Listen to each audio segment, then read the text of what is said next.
Alhamdulillah, wassalatu wassalamu ala rasulillah. All praise due to Allah, and may Allah's peace and blessings be on the last messenger of Allah. In the previous session, we looked at verses 6 and 7 and 8, or that mainly focusing on 7 and 8, where Allah had said concerning the earth that He had made whatever was on it an adornment, a beautification for the earth, and that it was part and parcel of a test. That human existence in this world is an existence of trial and test. There's hardship, there's ease, there's wealth, there's poverty. All of the things of the earth are a part and parcel of a divine test which Allah subhanahu wa ta'ala has put on human beings. And we said that that test is not for Allah subhanahu wa ta'ala to know what He didn't know, for Him to find out something which He was unaware of. That the purpose of the test was primarily for what? What is the primary purpose? For us to know whether we are good or bad. For us to know whether we're good or bad. I think we know whether we're good or bad. We said, on one hand, it is a part of the fulfillment or affirmation of Allah's complete justice and mercy. So on the day of judgment, when people are going to hell and people are going to paradise, right? Nobody will argue, why are you putting me in hell? Those going to paradise will be happy that it is through Allah's mercy that they got there. And relative to ourselves, we said that the trials primarily were for our spiritual development. The main purpose of trials is for us to grow spiritually. It's a means of purification from sin. It's a reminder. We gave examples of all of these. It is also a punishment for those who have turned away from Allah subhanahu wa ta'ala. Then we concluded with verse 8, where Allah said that after all of that, He would then make the earth bare like a rock without any vegetation or anything on it. This is the power of Allah subhanahu wa ta'ala. That whatever He has created and is given, He can take away, and in fact He will take away. It is only with us for a period of time. Either we make use of it, we benefit from it, and thereby benefit ourselves in the life to come, or we miss the opportunities and we don't get a second chance. In verse 9, Allah goes on to say, أَمْ حَسِبْتَ أَنَّ أَصْحَابَ الْكَهْفِ وَالرَّقِيمِ كَانُوا مِنْ آيَاتِنَا عَجَبًا. And do you think that the companions of the cave and the inscriptions were wonders among my signs? This is the verse in which Allah now begins to deal with the story of the people of the cave. And it is after this verse that the surah is named, Surah Al-Kahf. Verse 9 introduces the topic, and verses 10 through 12 basically gives a summary of the topic. Then verses 13 through 26 gives the details that Allah subhanahu wa ta'ala wants us to know about the topic. So Ibn Kathir, talking about this beginning, said that this verse meant, because there's a question in this verse, and do you think that the companions of the cave and the inscriptions were wonders among my signs? This question is actually not asking us to answer. It is actually a question which is what they call a rhetorical question. It is actually negating something. It's like me saying to you, somebody's trying to talk to you, and they're shouting. So you say to you, do you think I'm deaf? No, you're not asking them to say, yes, I thought you were deaf, that's why I'm shouting. No, you say, do you think I'm deaf? Meaning, I'm not deaf. So we use questions like this really meaning a negation of something. And similarly, in this verse, what Allah is saying here is that the companions, the incident concerning the companions of the cave is not so wondrous as you might imagine. You know, this is naturally when you hear about somebody who is buried or in a cave for 300 years or whatever, and they come back alive again, that's something amazing, wondrous, you know. But Allah is saying, you think that's wondrous? It's nothing in compared to the rest of my signs. It's really insignificant. So Ibn al-Kathir, he said, O Muhammad, this is what, of course, is addressed first and foremost to Muhammad sallallahu alaihi wasallam. The case of the people of the cave and the inscriptions were not something really astonishing relative to my power and ability. The creation of the heavens and the earth, the alternation of the night and the day, the subjugation of the sun, moon, and heavenly bodies, and other mighty signs all indicate something of the incredible power of Allah and show that He is able to do whatever He wills. He is capable of doing far more amazing things than the incident of the people of the cave. Mujahid, he was reported to have said that this verse meant, among our signs are things that are far more amazing than this. Who was Mujahid?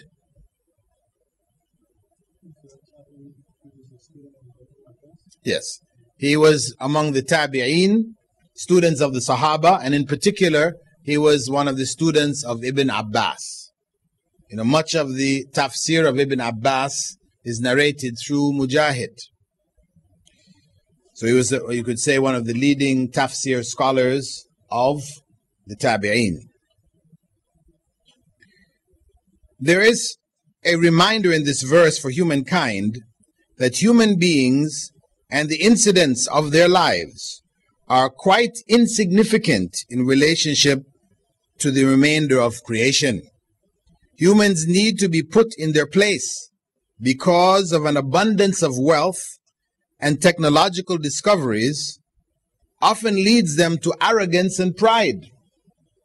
This is what you hear when you read the newspapers, in the magazines, you see on television, Western scientists talking, Western civilization's representatives talking arrogantly because of the developments that they've managed to achieve. They imagine they're able to do all kinds of things. It's just a matter of time. We'll figure it all out. Yeah. So Allah makes this statement here, and He has made this statement elsewhere in the Quran, to put human creation on the correct level of being, in fact, quite insignificant in relationship to the greatness of Allah's creation as a whole. He said, for example, in Surah Ghafir, that's the 40th chapter, verse 57, لَخَلْقُ السَّمَاوَاتِ وَالْأَرْضِ أَكْبَرُ مِنْ خَلْقِ النَّاسِ وَلَكِنَّ أَكْثَرَ النَّاسِ لَا يَعْلَمُونَ. The creation of the heavens and the earth is indeed greater than the creation of humankind, but most people don't realize it. Most people don't realize it. All of the civilizations of the past, whether it was the pharaohs or the Incas or the Aztecs or, Persian civilization or, the Babel civilization, the various civilizations that have Greek and Roman that have come up in different parts of the world, people became very arrogant because they're able to build big structures, beautiful structures, etc. They felt, they were able to do anything. They were now lords of the earth, and that's why many of their rulers claimed to be Allah. Claimed to be God incarnate, to be God Himself. Pharaoh, and the rulers of Rome, etc., they claim to be gods. So Allah puts them in their place. And also we find in Surah An-Nazi'at, 79th chapter, verse 27, Allah is saying there, أَأَنْتُمْ أَشَدُّ خَلْقًا أَمِ السَّمَاءُ بَنَاهَا. Are you more difficult to create than the sky which He built? The sky which surrounds us. Is it more difficult to create that than to create a human being? Of course not. The complexities of the sky is such, we are only discovering, bit by bit, we are uncovering different aspects of it. But its complexity, far outweighs anything that exists on the earth. The story linked to this story of the people of the cave It is linked to a narration which is recorded in the biography of the Prophet ﷺ by Ibn Ishaq. But we said before that there is weakness in the chain of narration, where the Qurayshites supposedly went to Medina and asked the Jews, what can we do to prove that Muhammad ﷺ was a false prophet? And they suggested to him to ask him 3 questions. And one of their questions was to ask him about the people of the cave. Now, this narration, as we said, is weak, though you find in most tafseers of the Quran, it will be brought as evidence and proof as to what they call sabab al-nuzul, the reason for the revelation of this surah. But we said really it is not evidence because it's too weak. But the idea that the people of the cave, the issue of the people of the cave was something, why the Prophet ﷺ, is told by Allah subhanahu wa ta'ala to communicate this story to the people, through the Quran. Why? What is the significance of it? Well, the story of the people of the cave was already in circulation amongst Christians. It was known in Byzantium, in Rome, in North Africa, in the areas that the Christians ruled at that time by the 8th century, 7th century, time of the Prophet ﷺ, 6th and 7th century. It was already known, that story had circulated. It was a popular story. It was a story of faith. And it is known as the legend of the 7 sleepers of Ephesus. Ephesus is a city on the west coast of Asia Minor, in what is now Turkey. They're known as the 7 sleepers of Ephesus. You can go to the Encyclopedia Britannica, volume 10, page 666, and it has a whole description of their story.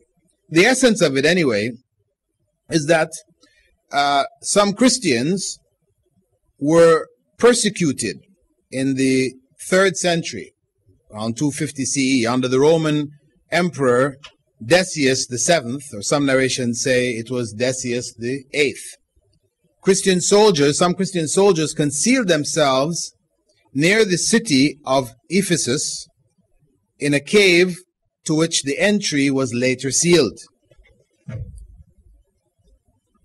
There, having protected themselves from being forced to do pagan sacrifices, they fell into a miraculous sleep. During the reign of the Eastern Roman Emperor Theodosius II, that's between 408 and 450, now you're talking about the 5th century, the cave was reopened and the sleepers awoke. The emperor was moved by their miraculous presence and by their witness to the Christian doctrine of the body's resurrection. Having explained the profound meaning of their existence, the 7 sleepers died. Whereupon Theodosius ordered their remains to be richly enshrined, and he absolved all bishops who had been persecuted for believing in the bodily resurrection. The legend is extant in several versions, including the Greek, Syriac, Coptic, and Georgian texts. So this legend was well known. And it was based on an era in which belief in the bodily resurrection of human beings was denied. And those who held it, because it was a part of, obviously, the revealed teachings, in spite of distortions which had taken place in Christianity, they still held onto the concept of bodily resurrection. Right? Later, actually, this bodily resurrection is dropped. Most Christians today don't believe in bodily resurrection. And they attack Muslims, for believing in it. The fact that we believe that you will be in paradise, inshallah, if we make it, in bodies, but not the same bodies that we are in now. Because the Prophet ﷺ, Allah subhanahu wa ta'ala, has described the things of paradise in such a way which clearly indicates that it's not as we know it. The bodies in paradise will be not as the bodies that we know it. Right? But still bodies. and things connected to the bodies, the pleasures of the bodies, whether it's eating food or a variety of other things which take place in paradise. So the Christians, commonly, they will attack Muslims. You'll hear in the da'wah that, you Muslims all have this belief in bodily resurrection. Your paradise is a sensuous paradise. Whereas our belief is a spiritual resurrection. That's the common belief now. Spiritual resurrection. And spirits, of course, and actually you'll find this echoed in the translation of Yusuf Ali. Yusuf Ali's translation of the Quran, he denies bodily resurrection. Actually, in order to try to agree with, because he tried to make his translation as acceptable to the Western mind as possible. He did it way back in the 30s. So he used, Shakespearean English, is why it's very difficult to read if you read it. And he has a copious footnotes in which he denies so many things which are known from the religion with certainty. He denies them. Riba, for example, insurance interest. He denies it. But particularly, as I said, he denies the spiritual, he denies the physical resurrection.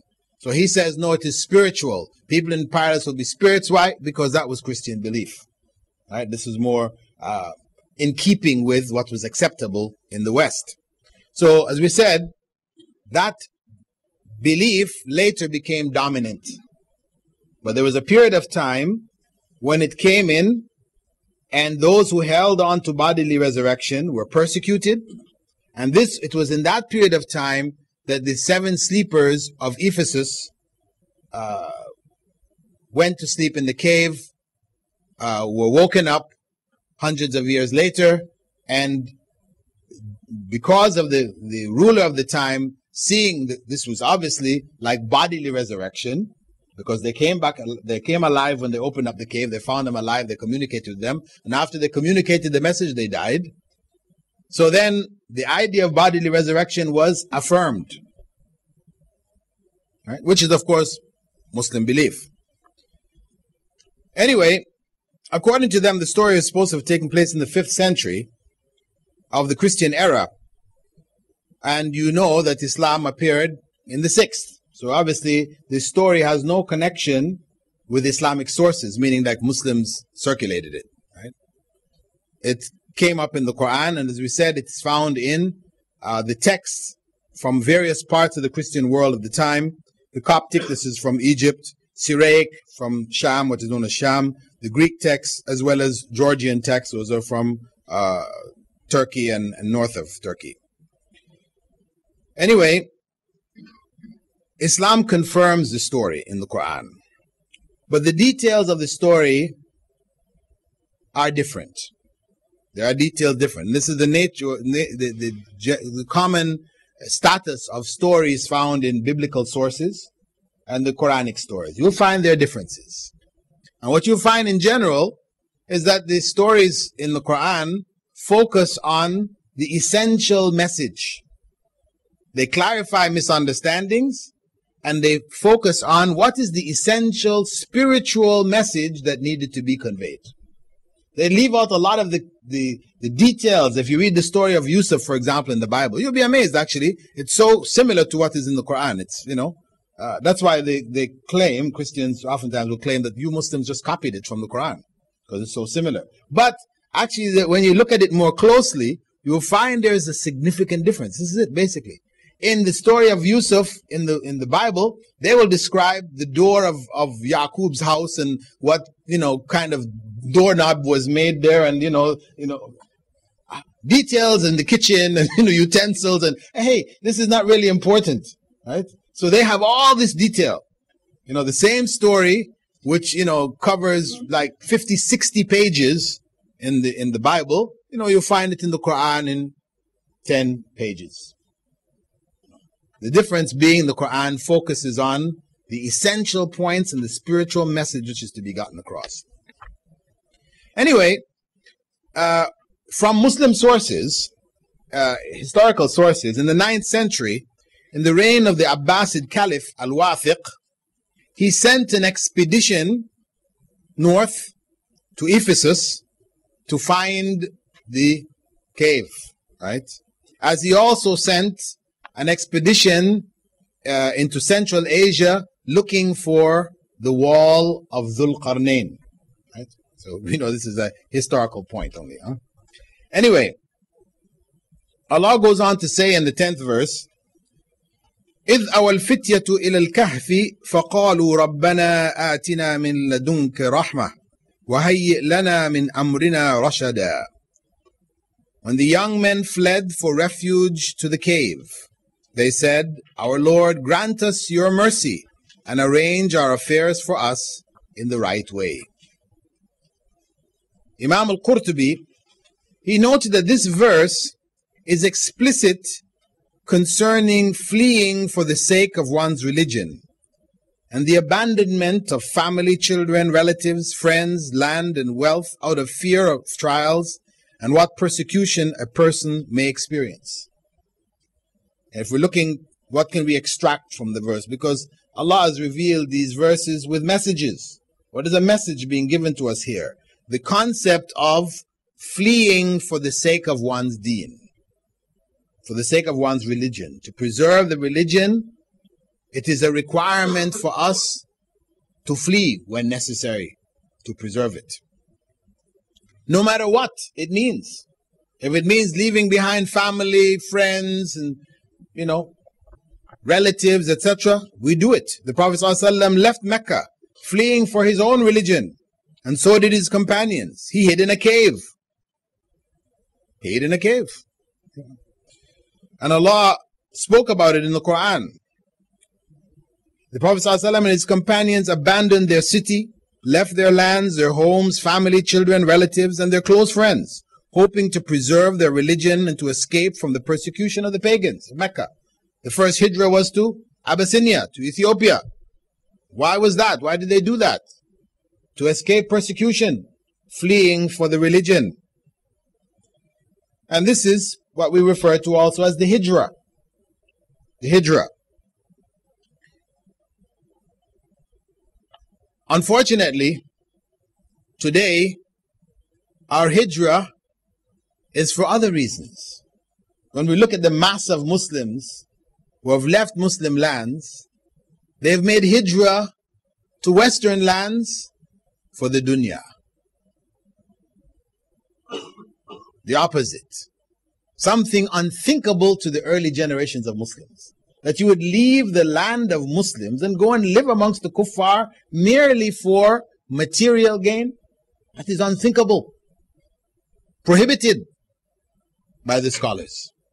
Not allowable. It is totally contradicting the basic principle of fleeing for the sake of your religion. Even those, for example, who fled Somalia, where they had civil war some years back in the 90s. They had major civil war going on. There was strife, there was starvation, all kinds of things happening, right? And Europe threw open its arms. Holland, Germany, UK, US, Canada offered them refuge, right? And they went there.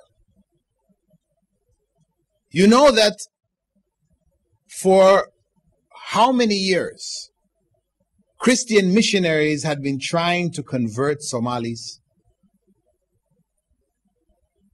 So much so that you find, actually, if you go to southern Somalia and the border of Kenya, you find many missions where the missionaries had set up headquarters to try to convert Somalis, and they failed and Muslims took them over. They packed up shop and went home. They were unable. Those who converted to Christianity were known. One or two families over decades of intensive missionary activity. They failed miserably. But if you go amongst the Somali communities today, in Germany, Holland, Sweden, UK, Canada, US, you will find numbers that have converted to Christianity. Something unthinkable, a decade ago. Because now you're in the land of the kuffar, the disbelievers. And their influence is going to be maximum impact on you and your community, your society. Because, of course, some people will survive. Somalis, in fact, when I, visit the West, in many cases, they have provided, you could say, new blood to the Muslim communities there, which have activated them. So in Toronto, for example, it's one of the most active Islamic centers there is the Somali Islamic Center. It's not called Somali Islamic, it's called Khalid bin Walid Mosque, but most of the people there are Somalis and others. Very active. Alhamdulillah, it's wonderful. But at the same time, there is damage. There's a price to pay. And that's what happens to all of the communities that have made hijrah. From India, Pakistan, the early waves that went to UK to work in the mills across the UK. You look at what happened to them and their families. Many, many, many people in jails, families destroyed, all kinds of things. Yes, there is Islamic activity. There's some good things happening there too. But the damage that took place is uncountable. It's tremendous. So the sunnah of the prophets and the sunnah of the righteous, the prophets of old, Prophet Muhammad ﷺ, and the righteous servants of Allah subhanahu wa ta'ala, their sunnah is hijrah, fleeing for the sake of their religion, not for the dunya. So you find the Prophet ﷺ preferred seclusion. At the beginning of his risala, his message, his prophethood, he was in the cave, Ghar Hira. He was in the cave, secluding himself, getting away from that society, which was an idolatrous society. They were worshipping idols. He didn't want any part of it. He and other people known as the Hunafa, they used to isolate themselves from that idolatry. And revelation began. However, the Prophet ﷺ did say in a hadith narrated by Ibn Umar, المؤمن الذي يخالط الناس ويصبر على أذاهم أعظم أجرا من المؤمن الذي لا يخالط الناس ولا يصبر على أذاهم. The believer who mixes with the people and is patient with their harm has a greater reward than the believer who doesn't mix with the people and bear their harm. This is a general principle for people in general, right? Meaning in societies that are livable. We're not talking about societies of corruption and fitna, persecution. It's a different situation. The normal society, in society, there will be an element of harm which comes from mixing with people. Mixing with people, there is an element of harm. Somebody says something you don't like. They do something which is, hurtful, whatever. This element is there. So a person may feel a desire to want to just get away from people, live off by themselves like a monk or whatever. No, Islam doesn't encourage that. Islam says better that you mix with the people, bear their harm. This is with believing people in general. The faith that develops there is better than for you to go off by yourself in a monastery. That's in the normal circumstances. But when there is a fitna, when there's trial, right, then you have another situation. Where there's persecution, then it is better to flee for the sake of your religion. Al-Qurtubi, he said that some scholars said that seclusion should be isolation from evil and its people in one's heart and deeds when one is among them. Ibn al-Mubarak, he explained that seclusion, uzla, was being amongst people, and when they engage in the remembrance of Allah, you join in with them, and when they engage in other than that, you're silent. And there's a hadith narrated by Abu Sa'id al-Khudri, in which he quoted the Prophet ﷺ as saying, a time will come to people in which the best wealth of a Muslim will be sheep, which he herds on the mountain tops and places where it rains, fleeing from persecution for the sake of his religion. A time will come to people in which the best wealth of a Muslim will be sheep, which he herds on the mountaintops, and places where it rains, fleeing from persecution for the sake of his religion. This is authentic and narrated by At-Tirmidhi. Qurtubi also said, people's situations regarding this fleeing is different. One person may have the strength to live in caves and mountains, because it takes some of that, when you say you're going to flee from the society and you have to go live in the rough, right? If you've grown up pampered, living with air conditioning and all these other kind of things, then fulfilling that may not be so easy. So Al-Qurtubi points out that this may vary from person to person. So if one has the strength to go live in caves and mountains, this is the highest level, because it was the one chosen by Allah for His Prophet ﷺ in the beginning. And He also mentioned it regarding the youth of the cave. He said, when you seclude yourself from them and what they worship besides Allah, then seek refuge in the cave. Right? Perhaps for another person, seclusion in his house is easier. For another person, seclusion in one's house, just avoid going out into the corrupt circumstances, is easier. Right? We know in the malls and the shopping centers what's going on there. You know the times when it's maximum corruption, so you avoid these places.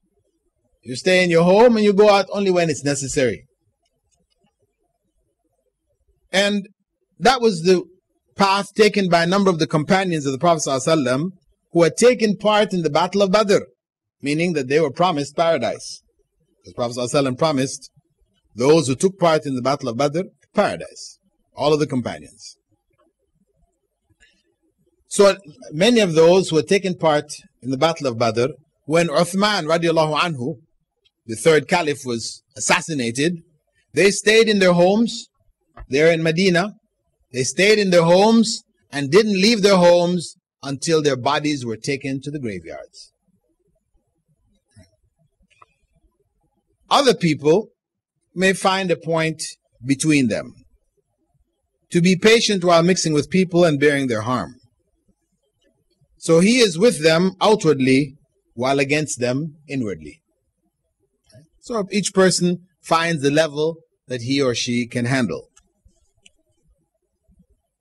And as a general statement concerning, living by oneself also, there is a hadith narrated by Uqba ibn Amir in which he quoted the Prophet ﷺ as saying, "Your Lord is amazed at a shepherd herding goats on a cliff at the top of a mountain, who makes the adhan for prayer and says his prayers. Allah most great and glorious says, look at this servant of mine, making the call to prayer and establishing the prayer out of his fear for me. I have forgiven my servant and I have put him in paradise." Right? Now, this might be mistakenly taken that, hey, that's an ideal circumstance. Let's go live on the top of the mountains. But this is not really what the hadith is saying. The hadith is saying that a person on his own, because think of it now, if it's just you and your sheep on the top of the mountain, to make the adhan on time and to make your prayers on time is a struggle. See, right now we have adhan going, people are going to the masjid, your family, whatever, so there's other influences that make you want to go to the masjid. So now when you're off on your own and you maintain that salah, this is something pleasing to Allah subhanahu wa ta'ala. So much so that He promised this individual paradise. Because it's the trial. Nobody's watching you. You're not doing it for the sake of anybody. This is purely for the sake of Allah, because you fear Allah. You believe that this is what is the right of Allah over you. So you fulfill it. The second point, Al-Qurtubi pointed out from this verse, is in Allah Almighty's statement. They said, our Lord, grant us your mercy, meaning forgiveness and provision, and arrange our affairs for us in the right way. According to Ibn Abbas, this meant an exit from the cave safely. When they fled to the cave from those chasing them, they busied themselves with supplication and sought refuge with Allah, according to this concept. the Prophet ﷺ used to hasten to his prayers whenever any matter disturbed him. There's hadith to that effect. For example, Hudhayfa, he narrated the Prophet ﷺ, concerning the Prophet ﷺ, he said, إِذَا حَزَبَهُ أَمْرٌ صَلَّى. That whenever a matter disturbed the Prophet ﷺ, he would go and pray. So this is a sunnah. Whenever we have, pressure, calamity, something bothering us, etc., go and make 2 rak'ah. There's no special 2, meaning we have 2 rak'ahs for problems. No, because people are always looking for this. Do you have a salah that we can deal with our problems with? You have special dua? No, you just turn to Allah subhanahu wa ta'ala. As-Sa'di, he mentioned that these youths, they combined effort and flight from persecution to a place in which they could hide with humble supplication to Allah to facilitate their affairs and avoiding depending on themselves or the creation. The youths, they combined 2 things. They combined effort. They didn't just stay in the circumstance where the tyrant ruler and his cohorts were hunting them down. They just stayed there and said, "Oh, Allah, protect us." No, they fled. They made an effort. Go and try and find some place, right? Fleeing from persecution and finding a suitable place to hide themselves. And this is part of faith. It's not faith to stand and say, "Come get me." Really, that's dangerous. Prophet ﷺ had said, don't hope for meeting the enemy. Don't hope for meeting the enemy. Because when you meet the enemy, it may be not like you expected. Right? Because when you're not in conflict, you can always say, "Yeah, if I was there, I'll do this, and I could do that, and I will do this and that." But now when you actually find yourself in the situation, now you are held responsible. For you to turn heels and run, that's a major sin. Fleeing in the time of battle is a major sin, Islamically. So they combined this effort with supplication to Allah subhanahu wa ta'ala. So they sought refuge in the cave, but they knew there was no guarantee that the cave was going to protect them. So they turned to Allah and put their trust in Him, that He would look after their affairs. And this is a well-known principle in Islam, that you make the effort, then you trust in Allah.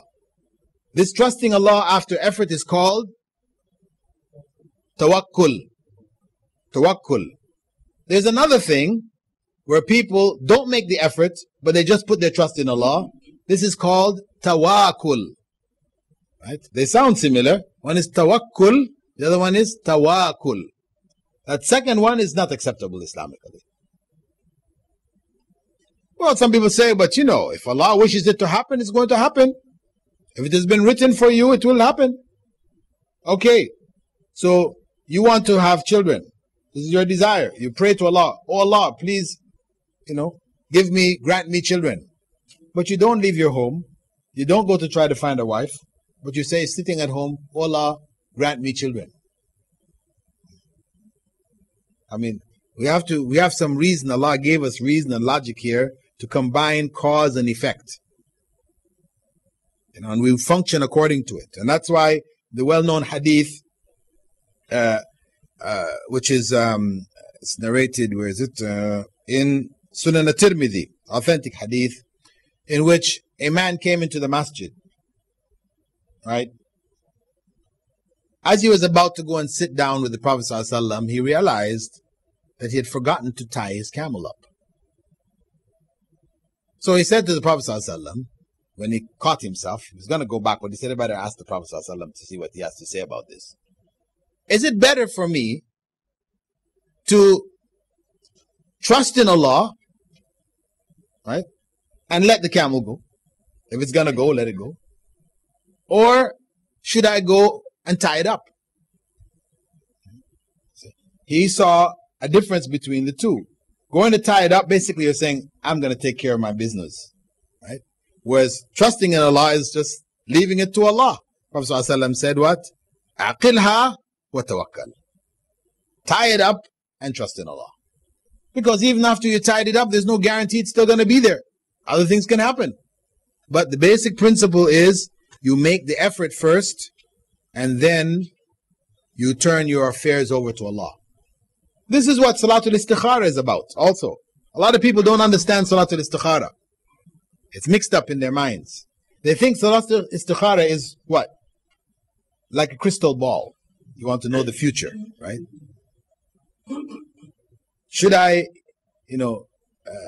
do this, or should I do that, or should I do the, you're looking for the future, some answer to the future. This is the Islamic version. Instead of going to the fortune teller, we turn istikhara is what tells us our fortune. Well, this is not what you're supposed to do, right? The proper way, if we follow the hadith, Prophet ﷺ had said, إِذَا هَمَّ أَحَدُكُمْ بِأَمْرٍ. If you have decided on an affair, this is the key.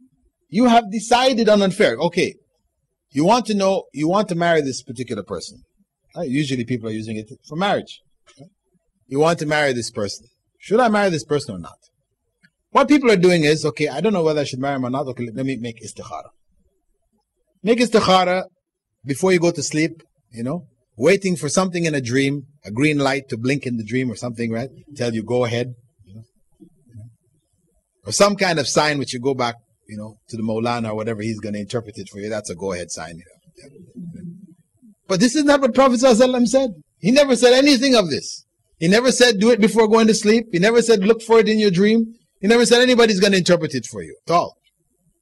Instead, he said, if you decided to do something. In other words, you must make the effort first. You want to know, should I marry this person or not? How do you make the effort? Well, you have to find out. Does she fit under the categories that the Prophet ﷺ said that a woman is married for? Her religion, first and foremost. Is she religious? She's not religious. So why are you talking about istikhara here? She's irreligious.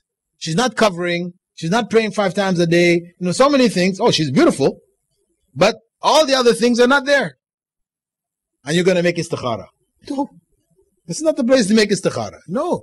That you have already been told by the Prophet ﷺ how to make a decision. Okay, if she fits that part, then you have your family members, you have other people to get other information about her family, about, her other details that you may not know from just meeting her. So after you've gathered all the information together, now you feel, yes, this is a good person for me to marry. Now you go to make istikhara. You've decided, yes, I want to marry this person. She's a good choice. So now you make istikhara and you ask Allah, oh Allah, based on your knowledge of all things, your ability to do all things, if this thing is good for me in my religion, marrying her is good for me in my religion and my life, then make it easy for me and bless me in it. And if it's not good for me, then take it away from me and choose for me something else and make me pleased with it. So, what are you doing here? You are turning your affairs over to Allah after having made your decision. That's the principle. You've now applied the principle. So the idea, for example, what is common again, people will say, they go to the Maulana, can you make istikhara for me, please? Parents will make istikhara for their kids. No. You can't make istikhara. This says, if any one of you has made a decision, you who has made the decision, you're the one to make istikhara. You can't pass it on to your parents, to the Maulana, to anybody. No. You have to make it. So it's not something transferable. Again, this is a misunderstanding, general misunderstanding in the Muslim world about istikhara. As I said, where it is being used like a crystal ball. Now, if we look at the story, there's another point to note here, worth noting here, that Allah is talking about fitya, plural of fata, which means youths. And He has taken these youths as the example of faith. Right? He's talking about true faith. and the rewards for true faith. This is basically what the story is about. He's chosen youths as the example. And this is significant because if you consider Prophet Muhammad ﷺ's da'wah in Mecca, he made da'wah there for 13 years, 10 years in Medina. In the course of the 13 years in Mecca, none of his relatives who were older than him accepted Islam. None of his relatives who were older than him accepted Islam. The people who accepted Islam were mainly younger people. And this is a norm. You find, for example, in America today, where they estimate between 300 and 400 people accept Islam every day in the US. Between 300 and 400 people. The average age of those who are accepting Islam is between 20 and 25. Mid-20s, around the mid-20s.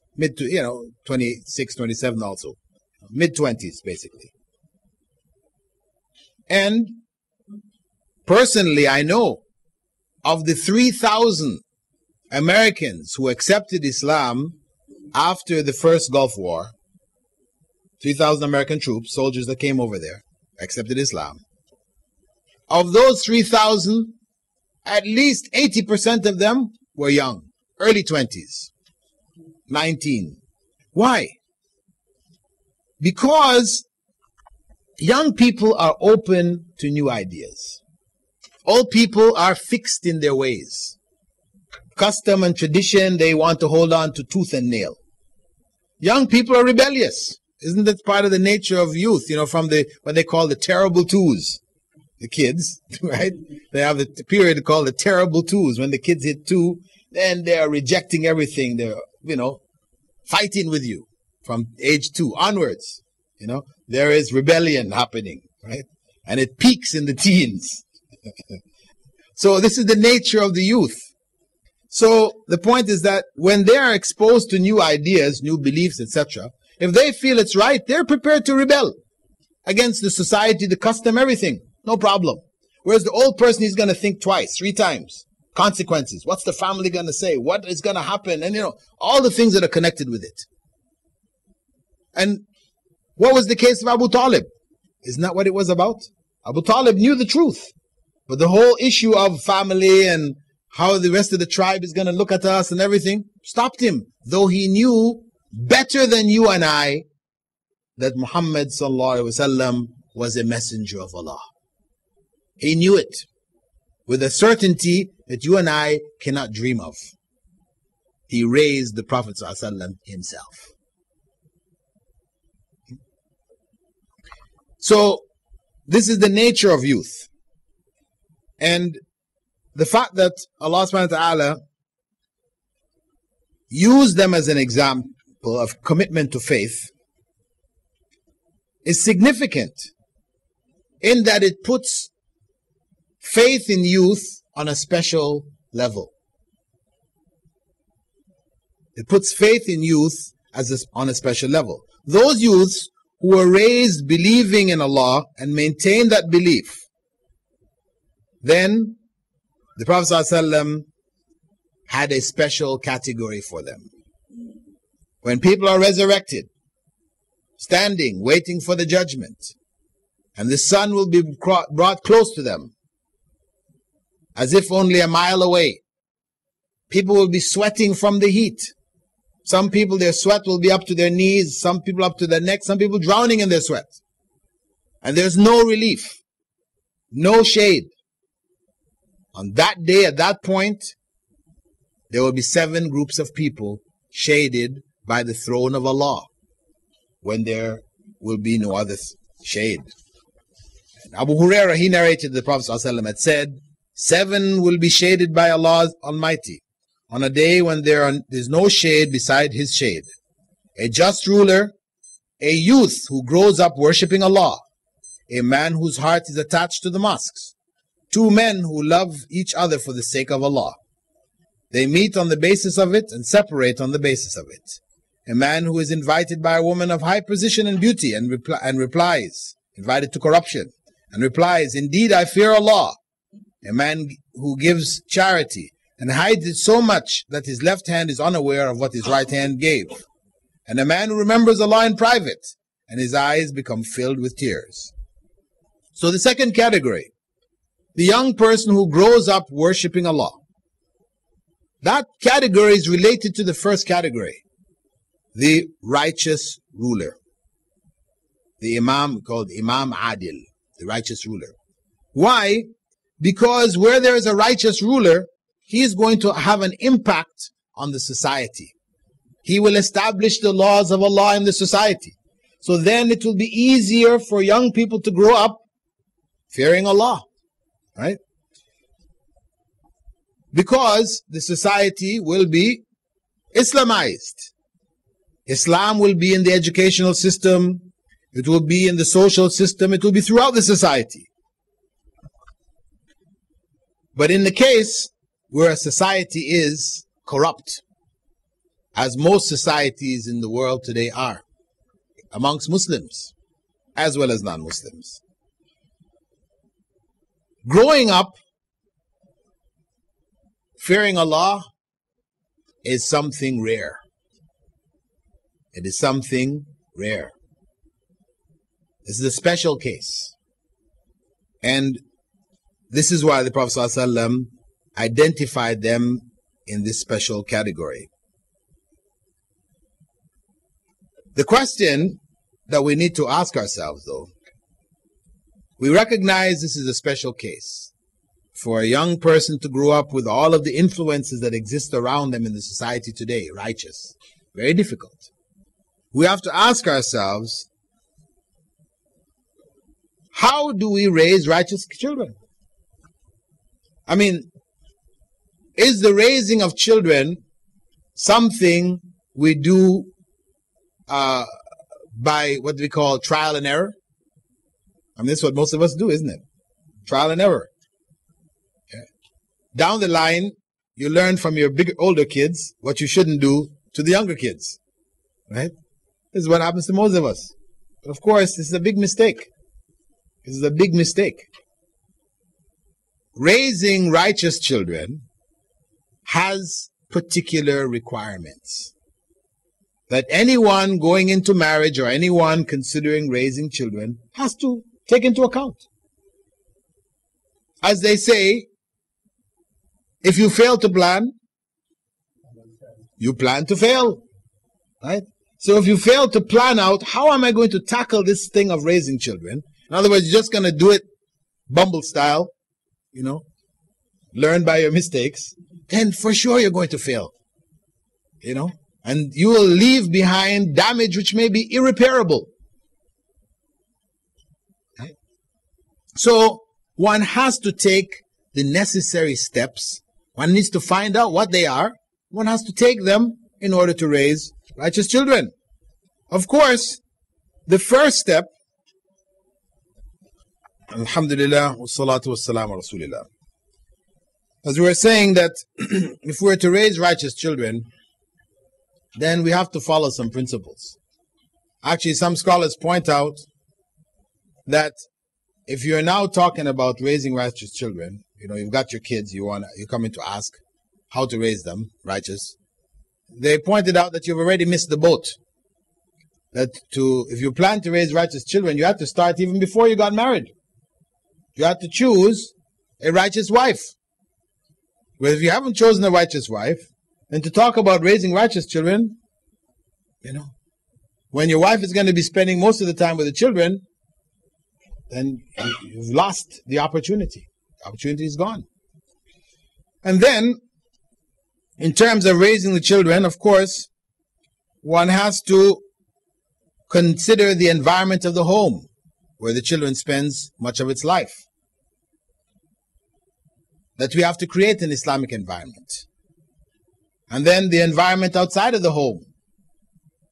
We have to try to put the child in an Islamic environment, whether it's Islamic schools or making hijrah to a country where they can be raised in an Islamic environment. And we have to consider the various instruments of the media which exist in our homes, whether it's newspapers, magazines, radio, television, videos, all of these things, DVDs, all these things that are available in our homes. To the largest degree, most of that contains corruption.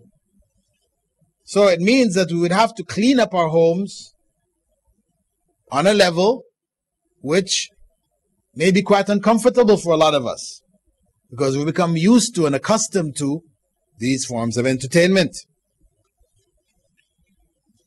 And of course, in dealing with children, it is important to give them the reasons and relate things back to Allah subhanahu wa ta'ala. When we beat them, if we have to beat them, we don't just beat them because I'm upset, I don't like what you've done here. But no, this is something not pleasing to Allah subhanahu wa ta'ala. Link it back with Allah. Link it back with the deen. Link it back with Islam. Keep that connection in whatever you're doing. Now, of course, you have to be sure that what you're doing is correct too. You don't want to link it with the deen and then you're doing something incorrect. And of course, we have to remember that children learn mostly by example. So when we say, do as I say and not as I do, it doesn't work. Right? It doesn't work. So if, for example, we find ourselves in a situation where somebody calls the house who you don't want to speak to, and the kid picks up the phone and says, Dad, so-and-so's on the phone. You say, tell him I'm not here. The kid tells, so Dad's not here. All right. Then later you find the kid lying left and right. You wonder, why are you lying? I don't allow lying in my house. But hey, you just were the best example of a liar that there could be. You've taught your child, to lie, that it's okay. Inadvertently. You weren't thinking about what you're doing, but this is just a simple example of much of what we end up doing without realizing it. We show the children the worst example, then we expect from them the best. So that concludes basically the beginning of the story concerning the people of the cave. We said in the beginning that the story began looking at the fact that the situation of the cave, as amazing as it was, it is not greater and more amazing than the signs of Allah subhanahu wa ta'ala in the universe. And that human beings are really quite insignificant in relationship to Allah's creation. And we need to keep that in mind, keep ourselves in perspective. And then we looked at the fact that when the youth fled into the cave, they combined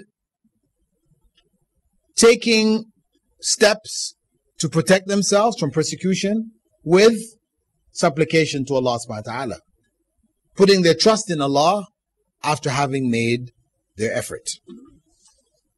And finally, we focused on the issue of youth and faith in youth. And this is important also in da'wah. When people are considering da'wah, it doesn't mean that you just avoid old people, older people, but, don't be disheartened if you're trying to give da'wah to older people and they're not responding. That is the norm. That is the nature of things. So you try to focus on those who are most receptive. Don't be discouraged. Still, if you've tried with an older person and they've not responded, it doesn't mean you leave them after that.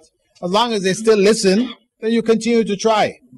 Because you never know at what point they will make that change for themselves. But it's something that they have to do. It's much more difficult for those people who are older. Okay, we'll stop here. Are there any questions you'd like to ask concerning what we've covered? Just two questions. First one is in verse 9. You mentioned the inscription. What is it? Okay, in verse 9, brother's question concerning the inscriptions mentioned Ar-Raqim. Scholars of Tafseer have tried to give a variety of different interpretations of it, but actually there's no clear knowledge of what Ar-Raqim is. Some people said Raqim meant a place. Some said Ar-Raqim is a group of people. They had a variety of different explanations. But the favorite opinion is that it meant inscriptions from Marqum. Allah describes the Quran, Kitabun Marqum, the book which has been written in, right? So Raqim meaning Marqum, and we have this structure in Arabic where that form, they are interchangeable in their meaning. So what inscriptions was it referring to? Was it the inscriptions that was written over the cave when it was sealed, after they died and they sealed it up and they left some kind of inscriptions to indicate it? And there is some historical, archaeological evidence to indicate that actually the place where this took place is in Jordan, because they've actually found a place there with inscriptions and this type of thing. In Jordan, there's a place which they claim is actually the place of the seven sleepers. Or whether it was what they had kept with them. The teachings that they had, the true teachings which they had when they went into the cave, they carried with them writings. So is it in reference to that? Allah knows best. The number of the people. Yeah, we'll be coming to that. It's not significant. It is 3 or 7. But it's only said 3 plus 1. So they're mentioning about the dog. So it's not significant that the dog involved this. Okay, a brother questioning concerning the significance of the dog. Well, actually, that's jumping ahead. We're coming to the actual details of the story. We'll deal with that as we come. Your second question? Yes, and also you mentioned about the steps one should have in trying to raise a righteous child. I was reading also somewhere where they also put after the first one the dua that you should say during relations with your wife. You should also try to say this dua. Sure. Okay, brother added in terms of the steps for ensuring a righteous child, du'as, right? There's dua that you say after marriage. There's dua that you say when going to your wife. There's dua. The adhan, according to those who hold that the adhan is authentic, narration at the birth of the child. So there are a variety of different du'as that should be added. We make the effort and we turn to Allah subhanahu wa ta'ala. The question from the sisters was, what would be the position of those people who make hijrah to non-Muslim countries for reasons other than, say, necessity, absolute necessity, going there for medical reasons, for example. You can't get a particular operation done in your own country, you have to go there for operation. It is acceptable. Or if you go there even for trade, you go, you sell something, you come back. You're not setting up home there, per se, right? People who go for those reasons, it's acceptable. You go for education for a period of time where that education is not available in your country. Again, some people may say, oh, but it's better there. We have it, but it's not as good there. Well, the point is that there you have all kinds of other harms coming along with it. That's what you have to consider. To accept what is available within an Islamic or relatively Islamic environment where your deen is safe is better than to throw your youth or your child into a circumstance which is unsafe. I remember one brother in Riyadh, in Dubai, had come to me. He told me that his brother was coming from England. He's from Pakistan. His brother was coming from England, and he wanted me to sit with his brother. He wanted some advice, what books to use, etc., etc. I said, books for what? He said, well, his brother had become a Christian missionary. His brother had become a Christian missionary. The parents had sent him to England to study. Whilst he was in university, he married a Christian girl, converted to Christianity, changed his direction of study into missionary studies, and now he was a missionary. So, this is one case, but there are many others. So we have to consider, When this happens now, who is at fault? Of course, he is at fault for making the choice he made. Mostly it was based on his ignorance of Islam. But the parents carry a huge portion of the blame here because they put him in that situation. I remember when I was teaching in the American university, some of the female students had mentioned to me, that they had a boyfriend they wanted to marry, right? And these are, again, kids from Indo-Pakistan, kids whose families are conservative, right? And the young sister would say, my parents put me in the university, and said, we trust you. We trust you, to be good and so on, so on, so on, so on. But think about it. They're being put into a mixed university, a situation of corruption, and they're saying, we trust you. We're putting you into danger, and we trust you to stay on the right path. This is very foolish. Very foolish. You can't talk about trusting this person. So naturally, she falls in love with one of the male students there because that's what happens. And then, of course, the family goes ballistic. Right? And it becomes a major problem, really. That's why I advise those parents. I said, parents, you put them in there, then you have to be ready for what comes out of it. So if they come to you and say, listen, I got this boyfriend I want to marry, then don't explode. Find out who this person is and try to, see if he's a good person, so on, so on, so on. If he does fit then better you get them married. Because otherwise, you've got major other problems coming behind it. You are to blame first and foremost because you put them there. So we just say that in general, we do have responsibilities going to these countries for purposes other than da'wah, and for people to say, well, I'm going there for da'wah. It's nice to say it, but I think mostly people use that as a cover, to justify. But in reality, people are going there because of the citizenship, getting a Canadian citizenship, People, part of the question was, is it okay to go and get Canadian citizenship, for example, or American citizenship? You go there because you fulfill the requirements, you go get the citizenship, but you don't plan to live there. Just get the citizenship. For what? What is the purpose of getting that citizenship? You really don't plan to live there. You have to really look into yourself and ask yourself, what are you really doing? Because to get that citizenship, you have to pledge. You have to make a pledge of allegiance, which is haram. That pledge that you make to the country is shirk. It's a pledge of shirk, Islamically. And for you to make that, when it is not a question of life and death, is haram. If it's life and death, you have no other place to go. If you don't make a move there, you're going to die. Okay, it's not the situation. But now for you to go there just because Canadian citizenship, status, it's this, it's that, it's sinful. And you're held accountable.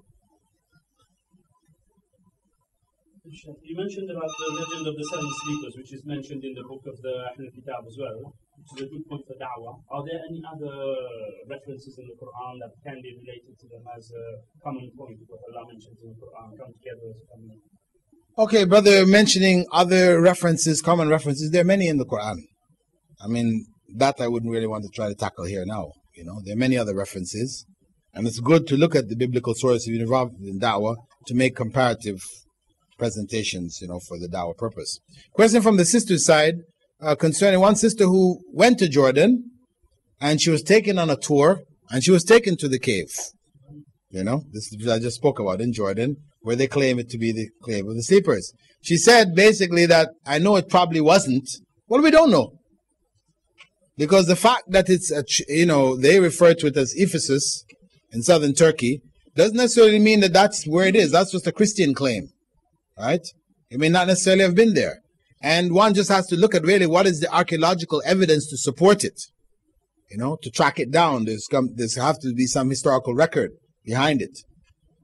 But the question was, what is the Islamic ruling concerning visiting such places? To go there to the Dead Sea, place of Sodom and Gomorrah, these kind of places. Well, there's some places where the Prophet ﷺ had said, you go to wherever Allah's punishment took place, you should pass through there quickly. You shouldn't turn it into a tourist attraction. You're going there looking at and wandering. No. You're supposed to pass through there quickly, seek refuge in Allah from what happened to these people. Right? So, where it is some place where it could be something where it's one of the signs of Allah, that's different. So to go visit it, there's no harm in that sense. But of course, as I said, it's good to do research and to find out, in fact, if this is really correct. Okay, inshallah, we'll stop here. Subhanakallahumma wa bihamdika. Ashhadu an la ilaha illa ant. Astaghfiruka wa natubu ilayk.